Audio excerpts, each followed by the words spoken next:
Meu Cão, Meu Herói é um drama familiar, onde o filho caçula é querido pelos pais e odiado pelos irmãos. O ciúme levou os irmãos a praticarem uma barbaridade. Eliminou o caçula do seio da família. Graças ao seu fiel amigo inseparável, o cão pastor alemão, o seu destino foi mudado.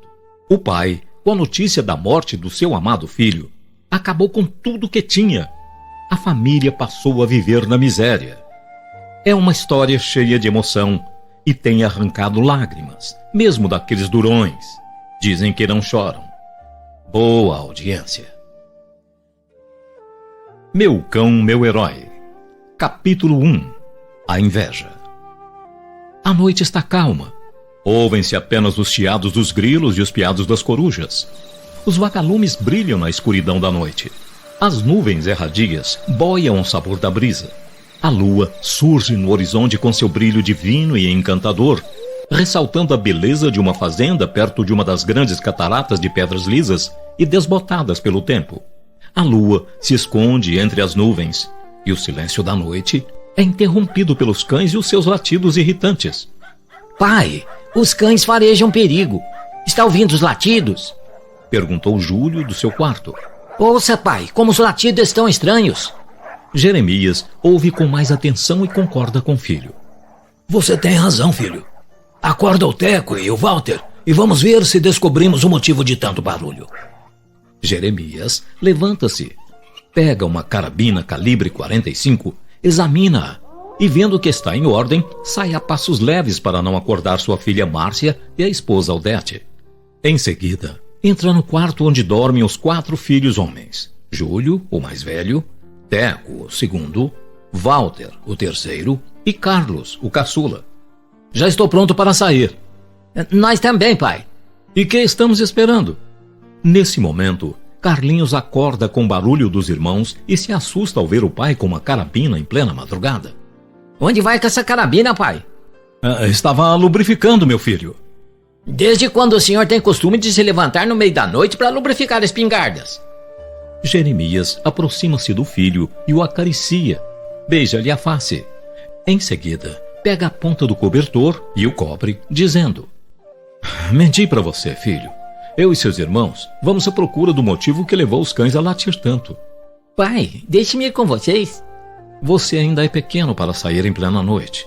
Se for algum animal perigoso, pode atacá-lo. Volte a dormir, que você faz melhor negócio. Deixa esse menino de lado, pai, gritou Teco impaciente. Podem ir andando, depois eu vou. Os 3 irmãos saem resmungando. Papai tem uma coisa com esse Carlinho. Ele nunca foi desse jeito conosco. Tudo pra ele é o caçula. Ele devia ser assim com a Márcia, sua única filha. Minutos depois, Jeremias sai. Já colocou seu bebezinho pra dormir, pai? Olhe lá como fala com seu pai. Vocês estão com inveja, porque Carlinhos é o mais jovem e inteligente. Para o senhor tudo que ele faz é melhor, retrucou Walter.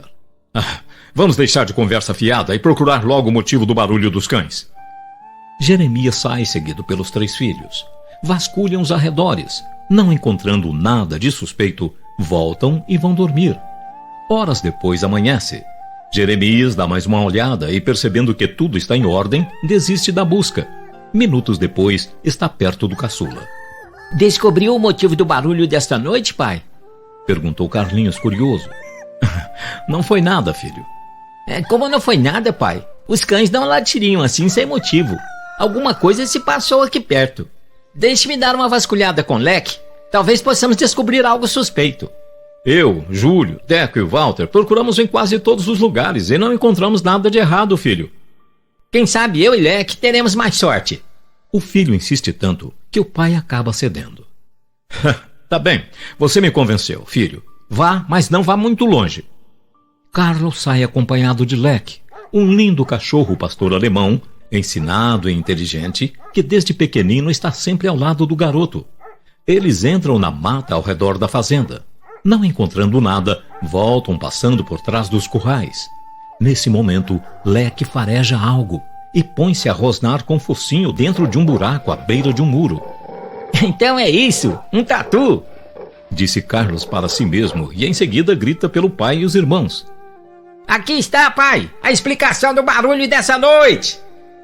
Jeremias abraça o filho mais jovem e olha para os outros com uma expressão de crítica.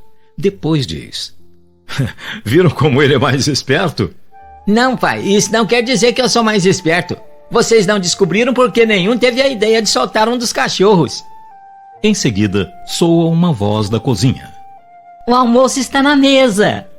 Anunciou Sinhá Creusa. Jeremias foi o primeiro a sentar-se à mesa. Pouco depois, toda a família estava reunida. Dona Odete, a que horas vamos à cidade? Perguntou Sinhá Creusa. Mais tarde. Por quê? Por nada não, Dona Odete. Perguntei apenas por perguntar. Júlio olha para o pai e diz: Hoje eu vou com vocês.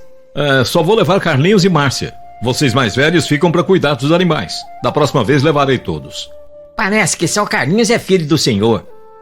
Deixe de conversa besta, Walter. A minha consideração é igual para com todos. Horas depois, Jeremias parte para a cidade com Carlos, Márcia e Odete. Júlio, Teco e Walter voltam revoltados com a atitude do pai. Isso não vai ficar assim. O que pretende fazer, Walter? Perguntou Júlio. Walter aproximou-se dos irmãos e explica seu plano diabólico.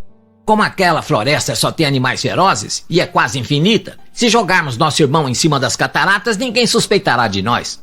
Mas não podemos fazer isso, disse Teco. Os três irmãos seguem dialogando rumo às cataratas, que possuem mais de 50 metros de altura. Embaixo, uma floresta muito densa permanece inexplorada por causa da quantidade de animais ferozes que vivem ali. Depois de tudo planejado, eles voltam para a fazenda. A família já havia retornado. O caçula vai até os irmãos mostrando-lhes o seu presente. Vejam, manos, o presente que papai comprou para mim. Uma espingarda de pressão, disse Walter examinando-a. Júlio aproxima-se de Carlos e pergunta: E para nós, o que ele trouxe? Para vocês, papai disse que compra depois. Ele só comprou para mim essa espingarda. E para Márcia, a mamãe comprou uma linda boneca. Essa notícia deixa os mais revoltados. Carlinhos, agora me lembrei de onde há uma cama de lebre. Não quer ir experimentar sua espingarda? Você está dizendo a verdade, Walter? Pergunta ao Teco e ao Júlio. Eles também viram. É verdade, Carlinhos, respondeu Teco confirmando. Carlos pula de alegria. Oba, esperem-me aqui que eu vou buscar meu cachorro, disse saindo correndo em busca do amigo inseparável. Minutos depois, estava de volta com Leque. Onde fica a cama dessa lebre, manos? Perto das cataratas. Carlos e Leque seguem os três irmãos. Papai vai ficar orgulhoso de mim quando eu chegar em casa com essa lebre nas mãos, disse com grande alegria. Chegando ao local combinado, Walter o segura. Ei, o que estão fazendo? Soltem-me! Ajude-me a segurá-lo, Júlio. Esse menino tem a força dos diabos. O cachorro, vendo os irmãos agarrar o seu companheiro, põe-se a rosnar disposto a defender o amigo inseparável. Cuidado com o cachorro! Gritou Júlio. Leque dá um salto incrível, derruba Teco, mas não o morde. Ele só está defendendo seu companheiro. Teco domina-o, segurando-o pelo pescoço e, com o impulso das pernas, joga-o cataratas abaixo. Carlinhos, vendo o destino do seu amigo, põe-se a gritar e a implorar. Não, manos, por favor, não façam isso comigo. Vocês não podem me jogar lá embaixo como fizeram com meu cachorro. Eu gosto tanto de vocês, porque querem me matar. Carlinhos pede, implora, mas não adianta. Seus irmãos o atiram catarata abaixo, sem dó. Ouvem um som quando o corpo se choca contra as águas. Os três ficam em silêncio, olhando um para o outro. Júlio quebra o silêncio com uma pergunta. E agora? Que diremos ao papai? Deixe comigo, disse Walter. Teco olha para as cataratas, depois passa os dedos nos olhos limpando as lágrimas de arrependimento. Por dentro, o peito queimava. O coração palpitava como se estivesse perguntando a si mesmo o porquê de tanta maldade. Por que não pensara antes de tomar tal atitude? Mas agora é muito tarde. A única coisa que lhe resta é a dor, o arrependimento e a tristeza. Cabisbaixo, entre soluços, diz aos irmãos: Não quero nem estar perto quando papai souber que o filho de quem ele mais gosta morreu. Temos de chegar juntos e chorando, senão eles podem desconfiar de nós, disse Walter, o autor do plano. E assim fizeram. Os três chegaram ao encontro dos pais chorando. Jeremias se assusta diante de tal atitude. Aproxima-se de Walter e pergunta apavorado: Por que chora? Aconteceu uma desgraça, pai. Diga logo, que desgraça foi essa? Foi terrível, pai, que não gosto nem de me lembrar. Walter chora e soluça para que ninguém suspeite deles. Jeremias fica muito ansioso e sacode o filho. Desembuche de uma vez! O Carlinhos, pai. Ele foi caçar lebres perto das cataratas com a espingarda que o senhor comprou para ele. Em seguida, uma lebre saiu, correndo. Ele correu atrás com o cachorro. Depois tropeçaram e caíram. Rolaram até as cataratas abaixo. Jeremias não resiste e desmaia. Dona Odete, entre soluços, ainda consegue dizer algo. Eu pedi tanto para não comprar essa espingarda para ele. A seguir, capítulo 2, Meu Cão, Meu Herói. Capítulo 2, Meu Cão, Meu Herói. O cachorro que está vivo, vendo seu amiguinho boiar sobre as águas, não hesita em entrar no poço e com afiadas garras pega o amigo pelos cabelos e o arrasta para fora. Leque, com seu faro infalível, sente a presença de animais e não sai de perto do garoto. Em seguida, põe-se a lamber a face do amigo, tentando acordá-lo para alertá-lo do perigo que se aproxima. Leque gira a cabeça para trás e vê um vulto entre as árvores. É de um animal que fareja sua presa e parece uma enorme onça pintada. O cachorro rosna. O felino recua. Minutos depois, Carlinhos faz os primeiros movimentos com os braços. O cachorro lambe o menino e abana a cauda de alegria, vendo que o amigo está vivo. O garoto volta a si, tossindo muito e vomitando água. Ao ver o companheiro, abraça-o e grita de alegria. Você está vivo, Leque! Estamos vivos! O cachorro também fica alegre, mas como não pode se expressar, lambe o rosto do amigo para demonstrar sua felicidade. Carlinhos, quando percebe a sua espingarda sobre alguns garranchos à beira do poço, diz ao fiel escudeiro: Veja, Leque, a minha espingarda. Carlinhos mostra ao cão apontando com o dedo. Como é ensinado e inteligente, Leque pula dentro do poço e vai buscá-la. A onça, de olho no menino, notando a ausência do cachorro, aproxima-se. Carlos percebe e grita pelo amigo: Leque, volta! Rápido! Leque, rápido! A onça se aproxima cada vez mais. O cachorro, ouvindo os gritos de Carlinhos, volta na velocidade de um raio. Quando ela dá o bote, Leque a detém no ar, saindo os dois rolando pelo chão. Enquanto as feras lutam, o menino, mais que depressa, sobe em uma árvore e grita, alertando o amigo: Não a deixe passar as unhas em você, Leque! Pouco depois, o cachorro consegue afugentar o animal pintado. Carlos desce e abraça-o. Você conseguiu, Leque! Conseguiu! Ele olha para as cataratas e vê que o lugar onde estão é perigoso e que ninguém pusera os pés ali antes. Estamos em um outro mundo, amigo. Em outro mundo. Só Deus pode nos tirar deste lugar. Abraça-se ao companheiro e chora sem esperança. Por que, Leque, meus irmãos fizeram isso comigo? Eu gostava tanto deles. E agora, nunca mais vou ver mamãe, papai, ninguém. Vamos ser refeição dos animais. O menino ajoelha-se e estende as mãos para cima e clama a Deus: Senhor, tu que és tão bondoso e me estás ouvindo, faze que nada de mal nos aconteça, a mim e ao meu companheiro. Faz isso por nós, Senhor. Só tu poderás nos tirar deste lugar. Prometo não me vingar dos meus irmãos e que eles serão perdoados. Termina de fazer a oração, levanta-se e chama o companheiro. Vamos, Leque, e seja o que Deus quiser. Carlos entra na floresta acompanhado de seu amigo, sem saber para que lado seguir. A fome chega. Ele sobe em um pé de fruta, sacia-se.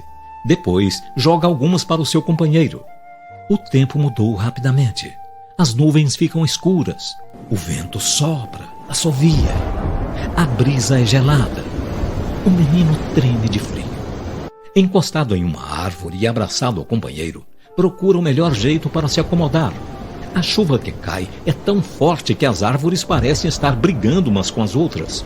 Os trovões parecem vulcões em erupção e os relâmpagos atingem as árvores. É como se o mundo estivesse acabando. As enxurradas parecem rios. Carlos está todo molhado. Percebendo que as águas estão aumentando, pega um cipó e o amarra no corpo do amigo. Em seguida, sobe em uma árvore. Pouco depois, toda a mata está alagada.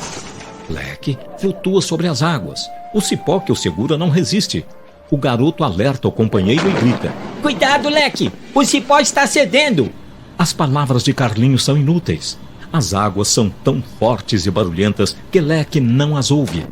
E mesmo se as ouvisse, não poderia fazer nada. A única coisa que faz é defender-se dos troncos que vêm em sua direção. O cão está longe do companheiro. As enxurradas o levam para dentro do rio.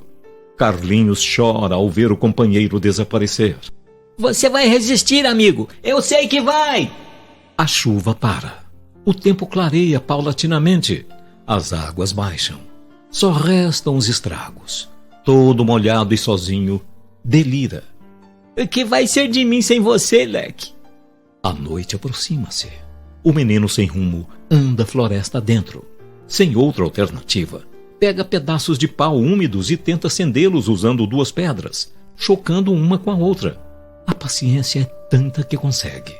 Tira as roupas e estende-as ao lado da fogueira para secá-las. Sentado, ele fica com a espingarda pronta para disparar contra qualquer bicho que se aproximar. Ele sabe que a espingarda não consegue matar um animal maior que um coelho, mas pode afugentá-lo. O cansaço é tanto que não resiste e dorme. Vultos surgem entre as árvores, aproximam-se lentamente. É um bando de lobos que cerca o menino, mas nenhum o ataca, temendo fogo.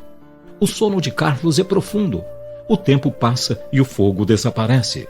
O uivado de um lobo o desperta, deixando-o assustado. Vendo-se cercado, faz pontaria e aperta o gatilho. De nada adianta. Os tiros não fazem efeito. A fogueira apaga-se e os lobos estão bem próximos. Carlinhos não tem saída. O primeiro lobo dá o bote. De repente, outro animal, na velocidade de um raio, o detém antes que atinja o menino. É Leque. Chegou no momento exato. Os outros lobos, vendo o primeiro cair morto, recuam. Minutos depois, pulam todos de uma só vez para cima do cachorro. Carlos, de cima de uma árvore, alerta o apavorado.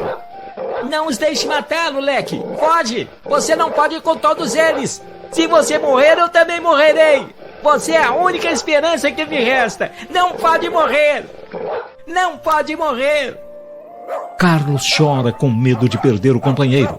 Não se ouve mais o barulho da luta entre os animais. Onde você está, Leque? Eles o mataram. Mataram. Você não podia morrer. Não podia morrer. O menino chora e delira. Todo mundo está dormindo, enquanto eu aqui nesse sofrimento. Por que fizeram isso comigo, manos? Vocês têm coração mau. Carlos passa o resto da noite sobre a árvore. Horas depois amanhece e ele desce sem esperança de encontrar o amigo vivo. Agora serei refeição dos animais. Meu companheiro morreu. Passos de animais se aproximam. Desta vez o menino não sobe em árvore. Pega um pedaço de pau e grita. Podem vir, bichos nojentos. Se tenho de morrer, morrerei lutando. Venham! Estão com medo? Ao ver o animal entre as árvores, joga o pau para cima e arregala os olhos. Nos seus lábios havia uma expressão de alegria. Corre ao encontro do animal e chora de felicidade. É você, Leque. Que bom que está vivo. Ao ver que o companheiro está ferido, rasga um pedaço da camisa, limpa os ferimentos, em seguida tenta estancar o sangue. Ao ouvir o ronco de um avião sobrevoando a floresta, corre, sobe em uma árvore e põe-se a gritar. Ei, estamos aqui! Aqui embaixo! Ele faz de tudo para chamar a atenção, mas o piloto não percebe. Passa direto. Carlos desce sem esperança. Vamos morrer aqui, Leque. Vão se passando dias e mais dias. O menino e o companheiro erram sem rumo floresta dentro. Agora, onde estão, É seco e não há água. O garoto anda em passos lentos. Seu corpo é dominado pelo cansaço e ele cai. Água, água. Onde vamos encontrar água, amigo? Não consigo mais andar. O meu destino está selado. É morrer aqui. Leque, percebendo que estão perto da saída, fica latindo para o companheiro segui-lo. Carlos consola-o dizendo: Não, Leque. Não aguento mais. Eu vou morrer aqui. Depois que eu morrer, você pode ir. Tenho certeza de que conseguirá sair vivo. Você é resistente e também não seria justo você morrer. Fez tudo o que pôde para me proteger. Obrigado, companheiro. Você provou ser meu melhor amigo. É uma pena não poder conversar para contar todo o nosso sofrimento quando estivermos fora daqui. Mais uma vez, muito obrigado e que Deus o acompanhe. Antes de terminar a frase, desmaia. Leque tenta arrastá-lo, mas não consegue. Ele quer mostrar que estão quase fora da floresta. O seu esforço é inútil. O amigo está sem sentidos. Um casal de hienas sente o cheiro de carne humana e se aproxima. Leque sente o perigo e fica atento. As duas hienas, temendo o cachorro, andam em círculo, tentando distraí-lo. A hiena mais robusta tenta atacar o menino. O cão a detém, e a luta entre eles só dura alguns segundos. A outra foge ao ver a companheira morta. Enquanto isso, 3 caçadores aproximam-se da floresta. Está disposto a entrar na floresta, Durval? Dizem que até hoje esta floresta nunca foi explorada.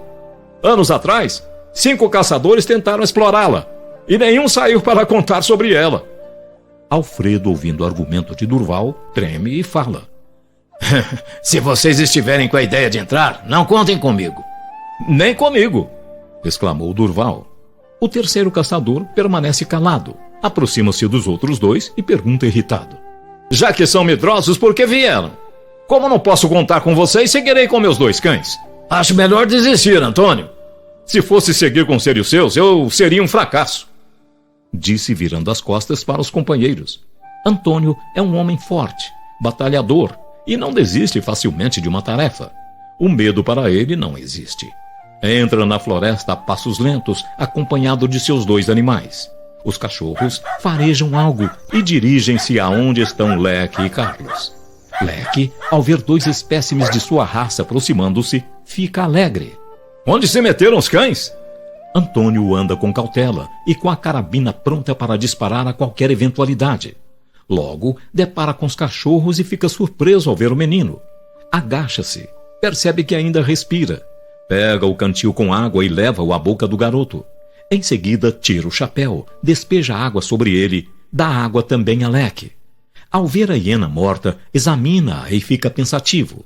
Depois, fixa o olhar em Leque da cabeça aos pés e pergunta a si mesmo: Como será que vieram parar aqui? Desfilam 1001 pensamentos pela cabeça de Antônio. Só saberei quando ele voltar a si, disse, pegando-o nos braços e saindo da floresta. Os 2 companheiros que estão lá fora ficam boquiabertos ao ver Antônio com o menino nos braços. Devo estar sonhando, disse Alfredo, tocando no garoto. Durval aproxima-se de Leque e diz maravilhado: Puxa, como é forte esse cachorro! Deve ter lutado com várias espécies de animais para proteger o amigo. Vejam como ele está arranhado e o menino ileso. Os 3 caçadores montam e galopam para a fazenda com o garoto ainda desfalecido. Pouco depois, na fazenda, Antônio manda ministrar chás de ervas. O efeito é instantâneo. Carlos delira e balbucia: Leque, onde está você? Vamos morrer. 30 dias que estamos nesta floresta. Antônio, Durval e Alfredo, sentados à beira da cama, entreolham-se. Alfredo tira o chapéu, olha para cima e exclama: 30 dias naquela floresta? Foi Deus quem o guardou. Carlinhos volta a si. Percebendo que está em uma cama, grita de alegria: Estou salvo! Salvo! Não estou na floresta! E você, Leque, onde está? Fique tranquilo, filho. O cachorro está bem, respondeu Antônio. Carlinhos abraça os homens que estão ao seu lado. Foram vocês que me encontraram? Que alegria! Não serei mais refeição de animais. Ele quer saber como o encontraram. Antônio esclarece-lhe o ocorrido e em seguida pergunta: E você, como foi parar naquela floresta? Carlinhos explica tudo, desde quando os irmãos o jogaram de cima das cataratas até quando ficou sem sentidos. Foi Deus que o guardou. Só estou acreditando porque vi Antônio sair com você da floresta, disse Alfredo. Você tem que tratar o cachorro muito bem. Deve-lhe a vida, comentou Antônio, acariciando-lhe os cabelos. A você também, respondeu. Mas por que seus irmãos fizeram isso com você? Perguntou Durval. Não sei. Eles podem tentar matar-me outra vez. Tem razão, filho. É melhor ficar aqui. E ademais estou precisando de um menino para pequenos serviços. Falando em pequeno, quantos anos você tem? 12. Respondeu. A seguir, capítulo 3, O Encontro. Capítulo 3, O Encontro. Carlos trabalha com dedicação, coragem e sabedoria. Torna-se um rapaz forte, simpático e de confiança. Com 18 anos, já faz tudo o que um bom fazendeiro faz. Antônio, vendo que Carlos é um rapaz confiável, lhe diz: Carlos, estou orgulhoso de você. Provou ser inteligente e digno de toda a minha confiança. Daqui para frente, toda a fazenda vai ficar sob seu comando. Carlos passa a administrá-la com sabedoria. A fazenda vai crescendo e ele comprando mais terras e máquinas. Havia ano em que o rebanho chegava a 5.000 cabeças. Antônio tem Carlos como um filho. Seu orgulho pelo rapaz cresce a cada dia. Sabe que de uma hora para outra partirá deste mundo. O caroço que tem no estômago o atormenta muito. E antes que isso aconteça, resolve falar em particular com um homem em quem deposita total confiança. Feche a porta, Carlos. Ninguém pode ouvir nossa conversa. Carlos obedece-lhe. Em seguida, aproxima-se de Antônio, que está sobre uma cama confortável, e pergunta: Por que tanto mistério, Sr. Antônio? Eu quero que ouça com muita atenção. Meus dias estão contados. Como não tenho filhos, e é você que está cuidando das minhas terras, fiz um testamento em seu nome. Você mostrou-se digno de confiança. É obediente a tudo. Antônio puxa a gaveta da mesa que está à beira da cama, pega o documento, assina-o e entrega-lhe. Agora, o que você tem que fazer é levá-lo ao cartório. Sabe o que está fazendo, Sr. Antônio? Perguntou. Você é o único herdeiro que eu tenho. E em todo esse tempo que esteve aqui, foi mais do que um filho. Agora, vá ao cartório. Agradeça-me depois. Carlos obedece. Imediatamente pega um carro e parte para a cidade, indo direto ao cartório. Agora tem um futuro garantido. Pode-se dizer milionário e possuidor de muitas terras. Dias depois, o caroço maligno que Antônio tinha o venceu. Ele não resistiu e faleceu. Enquanto isso, a tristeza e a dor reinam também na casa do velho Jeremias. Esta miséria que estamos passando, manos, deve ser um castigo pelo que fizemos ao nosso irmão. Nosso pai não trabalhou mais, vendeu quase todas as terras. E agora, não temos onde trabalhar. Antes de matarmos nosso irmão, tudo aqui era fartura.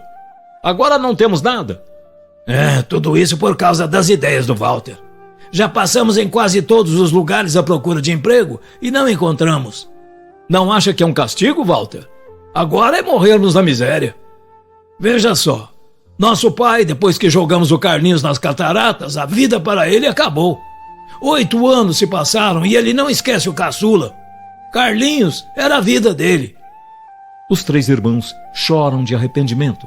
Sinhá Creusa, que ouvira toda a conversa, fica assustada. Bem que eu desconfiava desses 3.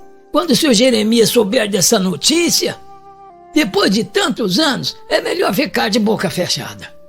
Dias depois, Jeremias vai à cidade, compra um jornal, termina de lê-lo e aproxima-se dos filhos, mostrando-lhes um anúncio de oferta de emprego. Vejam aqui, uma grande fazenda oferece emprego. Os filhos examinam o jornal curiosos.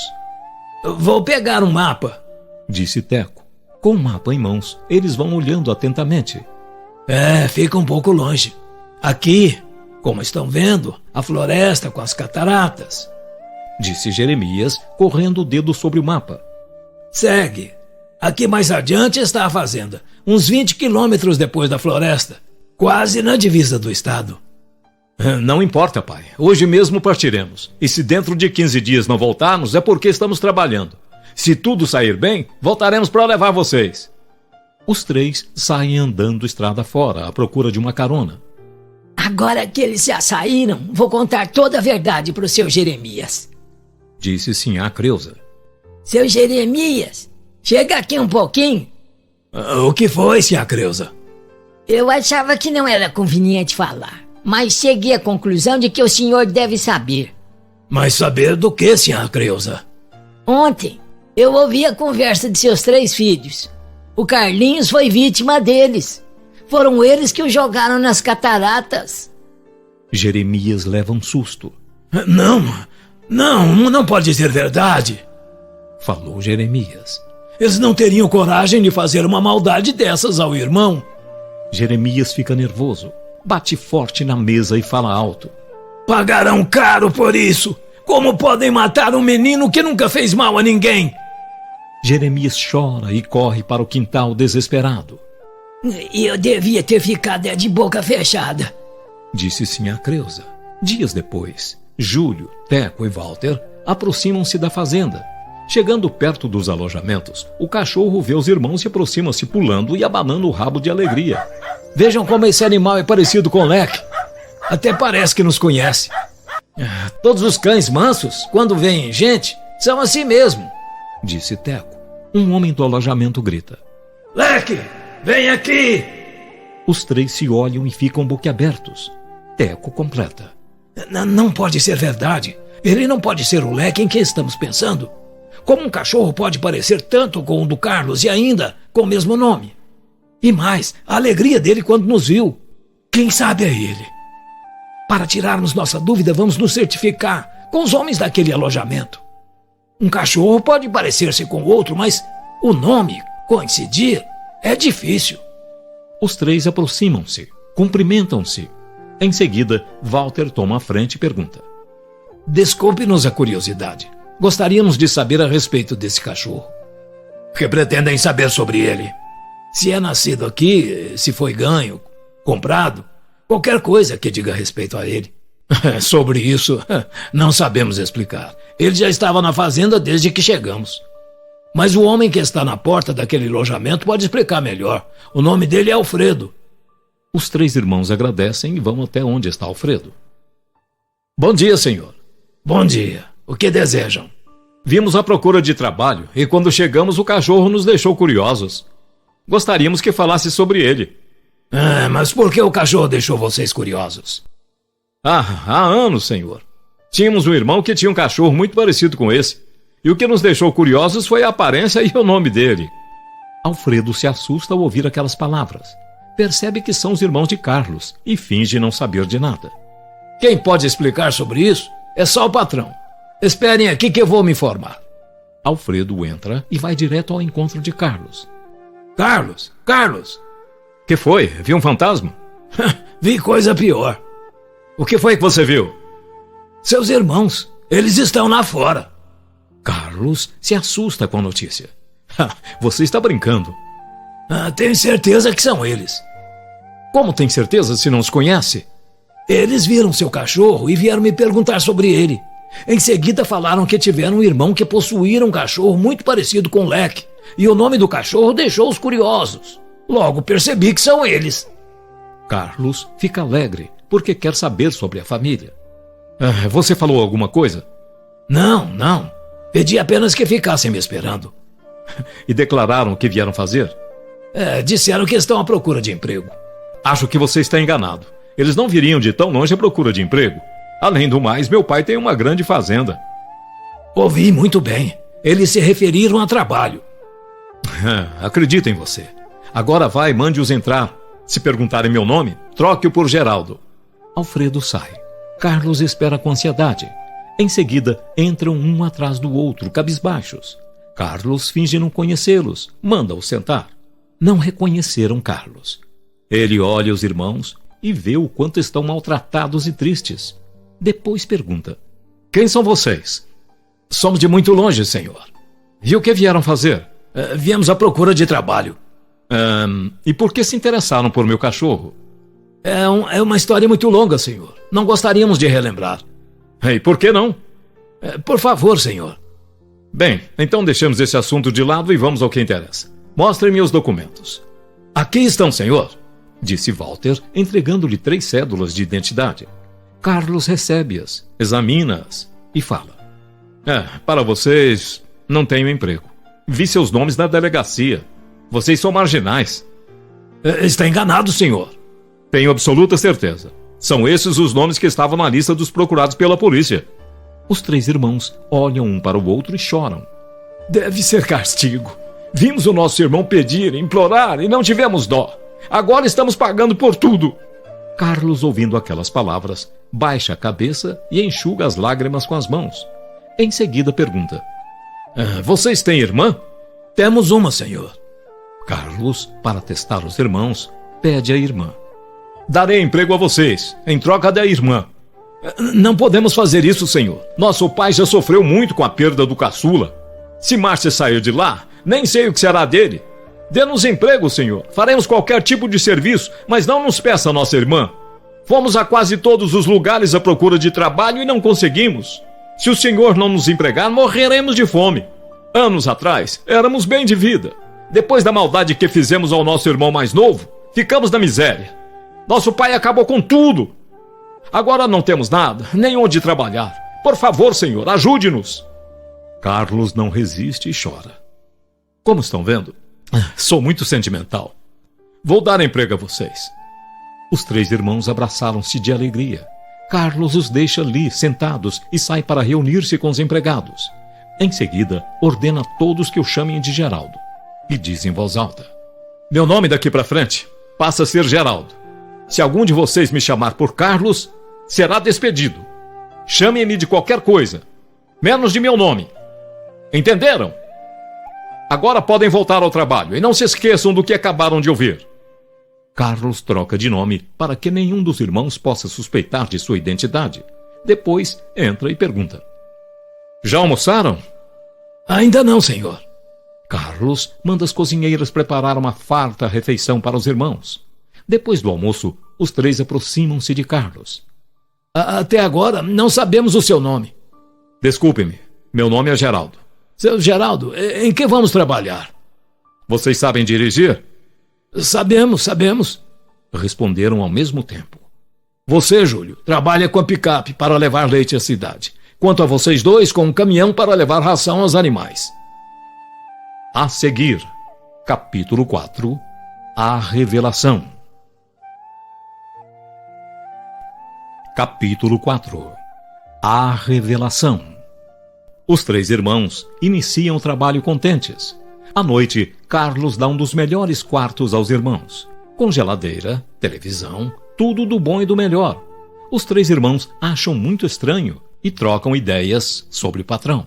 Por que será que ele nos deu um dos melhores quartos e os serviços mais leves, sendo nós os últimos a empregarmos aqui? E mais, a nossa refeição é melhor do que a de outros empregados. Vocês perceberam uma coisa em nosso patrão? Se ele tirar a barba e o bigode, é o seu retrato, Teco.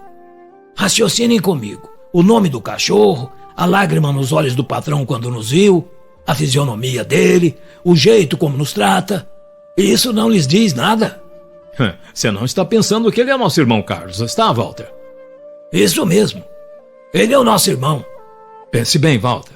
Como pode ser ele o nosso irmão Carlos, se o nome dele é Geraldo? Além do mais, ele não escaparia daquela altura da qual jogamos. Mesmo se escapasse da queda, como poderia sair vivo da floresta? E a fazenda, mesmo se ele acertasse na sorte 10 vezes, não conseguiria comprar uma desse tamanho. Deve ser mera coincidência o cachorro parecer com o do nosso irmão e o patrão parecer comigo. Até que você explicou muito bem, Teco. Agora quero saber o porquê do tratamento melhor que o dos outros empregados. Essa pergunta me deixa confuso. Mas raciocinando bem, preste atenção. O nosso pai sempre ia à cidade onde o nosso patrão tem o costume de ir. E como todos os fazendeiros entrosam uns com os outros, certamente o Sr. Geraldo foi amigo do nosso pai. Sabendo da nossa situação, sentiu pena e nos trata melhor do que os outros empregados. Essa minha explicação tem lógica. Por isso, quando chegamos aqui, ele não queria nos empregar, dizendo que éramos marginais e que nossos nomes estavam na lista de procurados pela polícia. Depois que falamos do nosso pai, ele começou a chorar. A verdade é que ele foi um grande amigo dele. Júlio estava atento no diálogo ao ouvir a explicação do irmão. Concorda, mas Walter tem suas dúvidas e insiste. Não adianta ficarmos aqui discutindo. Amanhã conversaremos com o patrão sobre esse assunto. Carlos, que estava do outro lado da porta ouvindo toda a conversa dos irmãos, sai a passos leves para que eles não percebam. No dia seguinte, os três se aproximam de Carlos. Seu Geraldo, poderia nos dar atenção por alguns segundos? Sim, qual o problema? Ontem estávamos refletindo sobre tudo, desde nossa chegada até a maneira como nos trata. Não chegamos a uma conclusão, por isso queremos nos certificar com o senhor. Como Carlos ouvira toda a conversa, já sabia o que responder. Vocês querem saber o motivo da minha gentileza com vocês? É simples. O pai de vocês foi um grande amigo meu e era fazendeiro de muitas terras. E agora, infelizmente, não tem nada. Eu, como fui amigo dele, sinto-me na obrigação de ajudá-los. Teco olha para Walter. Viram que meu raciocínio estava correto? Parabéns, Teco, você é um gênio, falou Walter, apertando-lhe a mão. Eu não estou entendendo, retrucou Carlos fingindo. Um mês depois, os irmãos acham que chegou a hora de pedir um dos barracões e trazer a família. Seu Geraldo! Pode falar, não se acanhe. Eu e meus irmãos estávamos com a ideia de nos mudar para um dos barracões ao fundo. E por que deseja ir para lá? Nós estamos pensando em trazer a família. Isso se o senhor concordar. Carlos fica alegre, pois esperava havia muito por isso. Podem buscar a família, quando vocês quiserem. Leve o carro que acharem melhor. Os três irmãos ficam alegres e saem em busca da família. Horas depois, chegam à casa dos pais. Jeremias estranha ao vê-los chegar de carro. Os três descem e correm-lhe ao encontro. Viemos buscar vocês.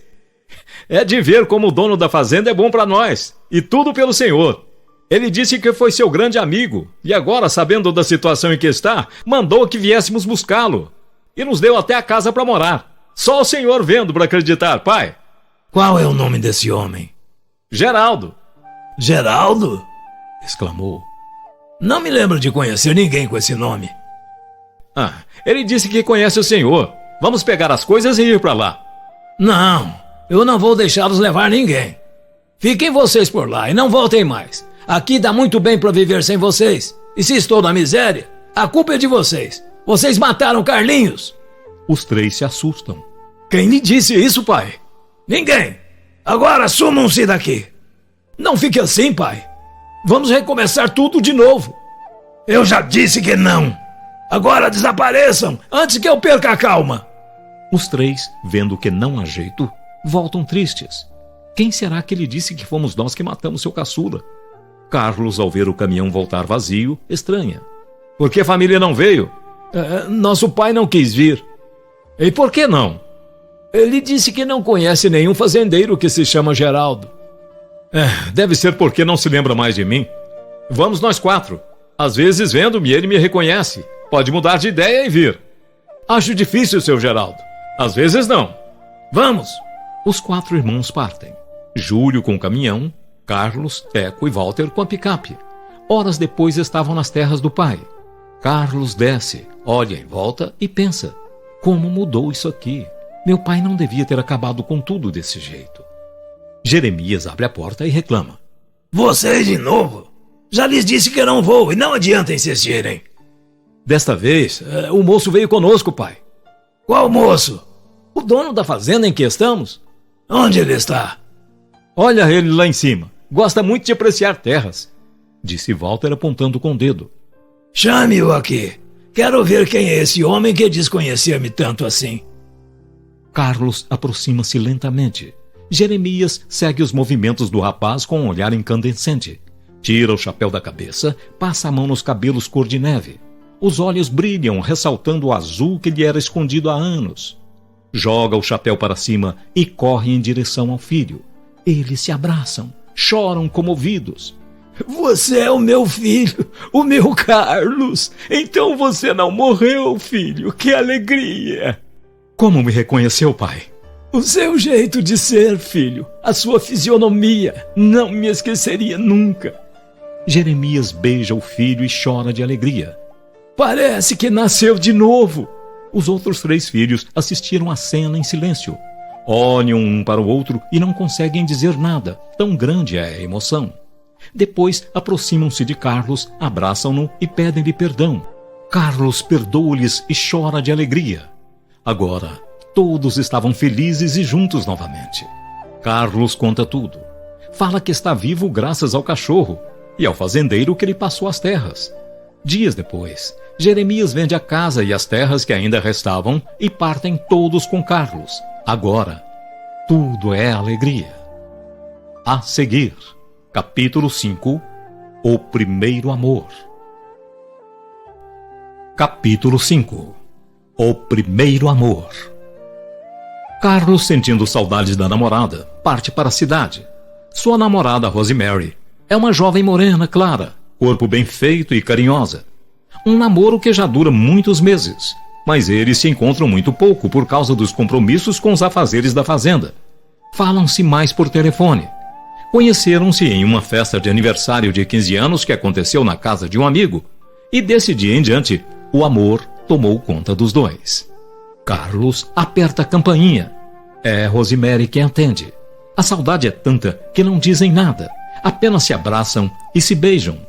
Seu Antenor, o pai de Rosemary, que está de saída, tosse para chamar a atenção de Carlos. Bom dia, Carlos. Bom dia, senhor Antenor. Retribuiu, ajeitando os cabelos. O que aconteceu? Passou o dia sem vir aqui? Problemas de família, senhor. Pelo que eu saiba, você foi criado pelo fazendeiro Antônio. Eu nunca quis falar sobre meu passado, mas hoje vocês vão ficar sabendo de tudo. Carlos faz um resumo desde a maldade dos irmãos até o encontro com o pai. Depois completa. Vou levar Rose para conhecê-los. O senhor permite? Claro que sim. Minutos depois, Carlos despede-se da família de Rosemary e parte com ela para a fazenda. Todos estão em clima de festa. Rosemary é apresentada até ao cachorro. Vem aqui, Leque. Vou apresentar-lhe a minha futura esposa. Leque, que já com seus 11 anos de vida não tem mais aquela agilidade, aproxima-se de Carlos a passos lentos. Como é lindo! Então esse é o cachorro que lhe salvou a vida? Perguntou Rosemary, acariciando os pelos de Leque. 2 semanas se passaram. Rose adorou a família de Carlos e agora está de volta. Entrando na cidade, eles estranham ao ver o pessoal em correria. Chegam em frente da casa de Rose, descem do carro e olham com curiosidade para um grupo de pessoas que seguem em direção à estação. Vamos entrar, querido. Mamãe deve estar preocupada comigo. Você percebeu como está esquisita a cidade? Diz Carlos. Lá dentro, você pergunta ao meu pai o que está de errado. Carlos entra abraçado com Rose. Seu Antenor, que está sentado no sofá lendo o jornal, não percebe a presença de Carlos e da filha. Há algo de estranho se passando. Entramos e seu pai nem nos percebeu. Tão grande a atenção ao jornal. Carlos aproxima-se de seu Antenor, cumprimenta-o. A atenção é tão intensa no jornal que ele não ouve. Mais uma vez, Carlos cumprimenta-o e dá tapinhas em seu ombro. Seu Antenor leva um susto e fala alto sem perceber que está falando com Carlos. Aqui não se pode mais ler sossegado. Desculpe-me, estava apenas cumprimentando-o. Quando seu Antenor percebe que é Carlos, fica todo vermelho de vergonha. Então é você. Estava tão ligado ao jornal que não percebi que entraram. O que está acontecendo? Perguntou Carlos. Não viu televisão ou leu jornais esta semana? Faltou tempo, seu Antenor. É grave o que está acontecendo? É mais grave do que se pode imaginar. Aconteceu uma revolução no norte e todos os rapazes, entre 18 e 30 anos, estão sendo convocados. Carlos se assusta. Em seguida, pega o jornal curioso. Depois que termina de ler, olha para Rose e fica em silêncio. O que foi, querido? Carlos mostra o jornal e diz: leia esta matéria. Pelo meu entender, todos os rapazes que pertencem a essa região serão chamados e terão de se apresentar esta semana. Os jornais aumentam, querido. Seu Antenor retruca. Muitas vezes os jornais exageram, sim, filho. Mas isso está escrito, não tem nada de exagero. Para terem uma ideia, aqui na cidade quase todos os homens entre 18 e 30 anos já foram convocados para esta guerra. E se precisarem de mais reforços, serão chamados os que não serviram o exército. E você e os seus irmãos estão classificados nessa categoria. Depois de muito terem conversado sobre o assunto, Carlos despede-se de todos e volta para a fazenda. Antes de entrar, os irmãos aproximam-se dizendo: Chegou uma péssima notícia, Carlos. Sim, eu já sei. É sobre a revolução, não é? A outra pior, Disse Júlio, entregando-lhe uma carta. O que diz a carta? Veja você mesmo. Carlos lê atenciosamente. Não se assusta com o conteúdo porque esperava que isso aconteceria a qualquer hora. Papai sabe que temos que nos apresentar amanhã? Sabe sim, e chora o tempo todo. Ele vai ao encontro do pai. Jeremias corre e o abraça. Você também foi convocado, filho. Não chore, pai. Tudo vai correr bem. Sei não, filho. Tenho um pressentimento de que vocês não voltarão. Não fale assim, pai. No dia seguinte, Carlos e os irmãos preparam-se para partir. Carlos abraça forte o pai contra o peito. Dos seus olhos descem lágrimas. Entre soluços diz: Se não voltarmos, não fique como da outra vez. Levante a cabeça e reaja. Em seguida, abraça Leque, depois Márcia, a mãe e a criada Sinhá Creusa. Todos choram com a partida dos irmãos. Minutos depois, estavam na cidade. Rosemary corre desesperada ao encontro do namorado. Abraçam-se e beijam-se. Não, querido, você não pode ir. Eu não vou conseguir viver sem você. Como eles terão de fazer a viagem de trem, Walter alerta. Carlos, dentro de 15 minutos o trem partirá. Carlos despede-se de todos da casa de Rose. Deixa as chaves do carro com ela e segue andando para a estação com os irmãos. Só se veem mães correndo, desesperadas e chorando nos braços dos filhos. Era como se estivessem despedindo-se para sempre daqueles a quem tanto amam. O trem dá o primeiro sinal de partida. Entre a multidão, aparece Rose gritando-lhe seu amor. Ela vai tropeçando e esbarrando nas pessoas que encontra pela frente. Rose quer ver Carlos, nem que seja pela última vez. Olha aflita por todas as janelas do trem. Na última estava Carlos. Rose, no seu desespero, alça-se à janela, passando por cima das pessoas. Você não pode ir, querido. Não pode me deixar. Rose abraça-se a Carlos. Chora. Carlos também não resiste e chora. O trem dá o último sinal. Desce, querida, desce. O trem está saindo. Eu quero ir com você. Ficou maluca? Você não vai voltar. E sem você a vida para mim não tem sentido. Quero morrer com você. O trem começa a mover-se. Carlos, sem alternativa, mais que depressa, apanha Rose nos braços, leva-a para fora. Volta correndo, quase não embarcando. Horas depois, todos os homens estavam diante do comandante daquele regimento. Eles ficaram ali, treinando, até que se precisasse de mais reforços. As forças inimigas estavam avançando e ganhando terreno. Essa revolução surgiu por causa de uma pequena ilha no litoral. Meses antes, descobriu-se petróleo, o qual o governo vizinho se apoderou, ferindo os direitos de outro estado. Como não houve entendimento, partiram para a luta armada. Enquanto isso, na cidade onde mora Rosemary, o desespero é geral. Mães inconformadas correm em busca de informações. Uma lista é afixada na parede da estação com os nomes das pessoas mortas no conflito. Mulheres desmaiam ao registro dos nomes dos filhos na lista. Outras gritam em desvario. Rose sente vontade de olhar a lista, mas fica receiosa, temendo encontrar o nome do seu amor inesquecível. Um homem, diante do tumulto e do desespero das pessoas, pega a lista e a lê em voz alta. A sua voz soa num ritmo fúnebre. Cada nome que diz é como se estivesse disparando uma arma entre a multidão. Mulheres caem por todos os lados com a notícia da morte dos filhos. Rose, que está ali ouvindo um nome que parece ser o de Carlos, sai correndo em direção ao homem que está com a lista.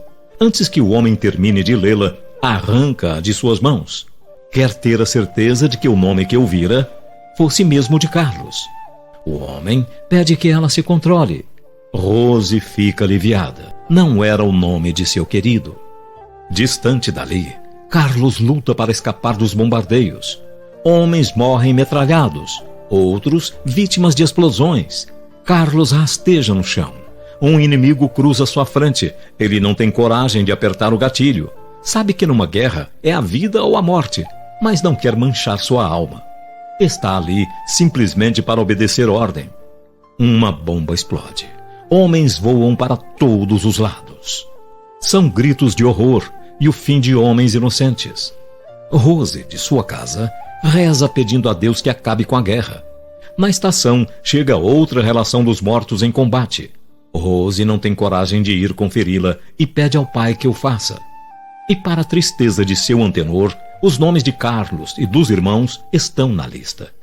O choque é tão grande que seu antenor fica petrificado por alguns instantes. Ele sabe que vai ser penoso para a filha e fica sem saber se lhe diz ou não a verdade. Rosemary, ao ver o pai, corre ao encontro e o abraça chorosa. Pai, ele morreu, pai? Perguntou. Seu antenor olha para a filha com um olhar carinhoso e sacode a cabeça afirmativamente. Rose desmaia em seus braços. No norte, as autoridades tentam negociar o fim da revolução. Semanas depois, entram em um acordo. Várias ambulâncias saem à procura de homens feridos. Dessa última tropa, acredito que não sobrou ninguém com vida, disse um dos médicos do grupo de salvamento. Aqui há um que ainda respira. Outro confere a lista e exclama: vai ser uma alegria para a família. Na lista consta que todos dessa tropa morreram. Pouco depois, o homem ferido põe-se a delirar, dizendo: Rose, eu te amo. Espere-me, eu vou voltar. Carlos é levado para o hospital. Passam-se dias e mais dias, e Rose não tira Carlos do pensamento. Seu pai tenta consolá-la. Não fique assim, minha filha. Breve você encontrará outro que a fará feliz. Só ele, pai. Só ele fazia-me feliz. E agora está morto por uma guerra que não fez. Na casa do velho Jeremias, a tristeza é a mesma. Até Leque, já nos últimos anos de vida, sentia a falta do companheiro. A seguir, capítulo 6, A Volta. Capítulo 6, A Volta. Meses se passam e Rose não esquece Carlos. Seu antenor, vendo quanto a filha sofre com a perda do namorado, leva um rapaz simpático, filho de um amigo industrial, e o apresenta a Rose. Essa talvez seja a solução para acabar com o sofrimento da filha. É o que pensa o seu antenor. Humberto fica encantado com a beleza de Rosemary e daquele dia em diante não deixa mais de visitá-la. Mas Rose não lhe dá muita atenção. Seu pensamento só está voltado para Carlos. Entretanto, a simpatia de Humberto consegue conquistá-la. Meses depois, está namorando e passaram a sair juntos. Parece que Humberto fez Rose esquecer Carlos. Ficaram noivos com um casamento marcado para o mês seguinte. No hospital, Carlos está praticamente recuperado. Ei, quantos dias tenho que permanecer sobre esta cama? Creio que dentro de um mês você terá alta, respondeu o médico. Droga, tenho que ficar esse tempo todo? E o pior de tudo é que ninguém veio visitar-me. Será que sabem que estou no hospital e que meus irmãos morreram? E meu amor, será que me esqueceu? Hoje faz 8 meses que estou aqui e ela nem procurou saber como estou. Fui bobo em acreditar que era apaixonada por mim. 30 dias se passaram e Carlos está pronto para seguir viagem de volta à sua terra. Ele segue para um aeroporto com as despesas todas pagas pelo governo. Horas depois, chega à cidade. A saudade é tanta que segue direto para a casa da amada. Chegando frente da casa, ele estranha ao ver uma enorme fila de carros estacionados e pessoas a beber alegres pelo jardim. Carlos fica pensativo. De que será essa festa? Perguntou a si mesmo. Júnior, um velho amigo de Carlos, saiu do recinto. Ao vê-lo, arregala os olhos. Seus cabelos arrepiam. Solta um grito de terror e volta assustado. Socorro! Socorro! O fantasma do Carlos está lá fora! Os convidados da festa acham que ele bebeu muito e jogam-lhe água fria na cabeça. É verdade, ele estava na minha frente e sorria. Ele ficou maluco. Ou então a bebida afetou seu cérebro. Vejam como ele está branco e trêmulo, disse um dos convidados. Carlos não entende o motivo do assombro do amigo. Simplesmente acha que o amigo correu para dar a notícia de sua volta. Para fazer uma surpresa a todos, resolve entrar pelos fundos. Alguns curiosos saem para certificar-se das palavras de Júnior e não veem nada. Eu não disse, ele bebeu, exclamou um dos convidados. Eu não bebi, juro por todos os santos. Carlos está nos fundos da casa querendo fazer uma surpresa a Rose. Não sabe que todos pensam que ele está morto e aponta a cabeça em uma janela da cozinha. Nesta, só estava a empregada preparando alguns salgados. Ela não percebe a presença de Carlos. Ei, Clotilde, onde está a Rose? Perguntou suavemente. Clotilde olha para a janela. O lenço que estava amarrado na cabeça pula para cima. Os cabelos duros e crespos ficam espetados. O espanto é tão estarrecedor que a voz não sai. As pernas amolecem e ela logo desmaia. Carlos coça a cabeça. Pensa que Clotilde está assim porque gosta muito dele. Júnior, que está mais calmo, resolve entrar na cozinha para beber água. Carlos chama por ele. Júnior, meu amigo. O susto é ainda maior. Os olhos parecem estar saindo da órbita. O corpo todo trêmulo. Ele não resiste e também desmaia. Carlos fica mais confuso ainda. Não pode imaginar que a sua presença é tão emocionante, a ponto de os amigos desmaiarem. Alguns convidados continuam no jardim bebendo. Carlos aparece à porta de supetão e grita. Olá, pessoal! O espanto é geral. Alguns conseguem correr, outros tremem de medo.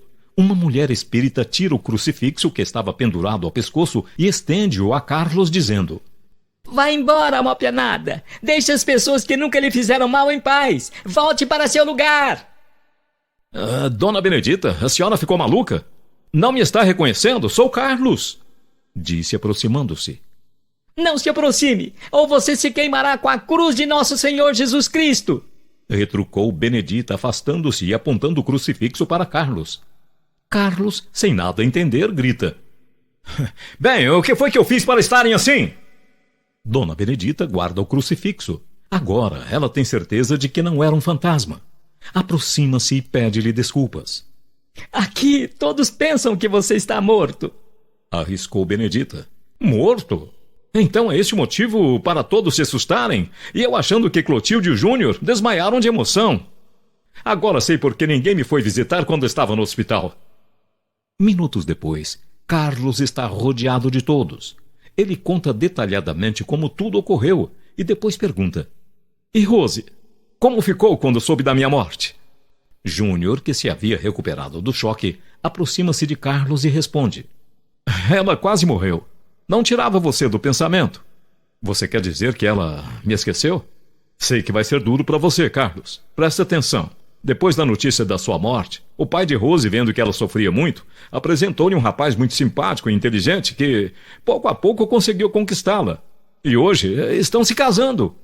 Carlos arregala os olhos. Só não desmaia porque é forte. Em seguida, fala desesperadamente: Não pode ser verdade. Eles foram para a igreja há poucos minutos antes de você chegar, completou Júnior. Dos olhos de Carlos descem lágrimas. Ele não poderia imaginar que a mulher de sua vida viesse a casar-se com outro homem. Carlos chora e delira. Por que fizeram isso comigo? Por que não se informaram direito sobre mim? Vamos à igreja, Carlos. Pelo menos você a vê de longe. De que adianta se ela está se casando com outro? Talvez ela ainda goste de você. E Júnior insiste tanto que acaba por convencê-lo. Enquanto isso, na igreja, o padre pergunta a Humberto se aceita Rosemary como esposa. Humberto diz que sim. Agora é a vez de Rose responder. O padre insiste na pergunta. O silêncio é total. Ninguém sabe o que está acontecendo. Rose está muda. Ela ouve uma voz que a chama e que lhe cala fundo no coração. Carlos anda lentamente em direção ao altar. Os convidados ficam petrificados ante aquela cena. Carlos para no meio da igreja, volta a chamar por ela e entre soluços lhe diz: Eu a amo, Rose. E gostaria que você olhasse para mim, nem que fosse pela última vez. Rose ouve a voz e olha para o padre, como se estivesse sonhando. Ela não pode acreditar que seu amor inesquecível está ali. Rose, insiste Carlos. Estou vivo e não quero tumultuar-lhe o casamento. Só quero ver seu rosto. Depois vou-me embora. Os convidados assistem à cena boquiabertos. Rose tem nos lábios uma expressão de alegria. Seus olhos brilham, querendo dizer algo. Ela tem certeza de que aquela voz é a de seu inolvidável amado. Ela gira a cabeça para trás. Carlos olha-a emocionado. Estava linda. Rose soluça e dos seus olhos descem lágrimas. A alegria é tanta que ela abre os braços e corre em direção a ele. Abraçam-se e beijam-se. Tudo é divino e maravilhoso. Enrubescido, Humberto fica sozinho no altar diante do público que assiste a tudo em silêncio. A cerimônia chega ao fim. Rose e Carlos entram em um carro e somem da vista do público, que os segue com o olhar. Na fazenda, a alegria é geral. Dias depois, Rosemary e Carlos contraem núpcias. Epílogo maravilhoso de ardente paixão mútua. Uma noite, ouve-se um ganido demorado e cansado. Era Alec, que morria, talvez feliz.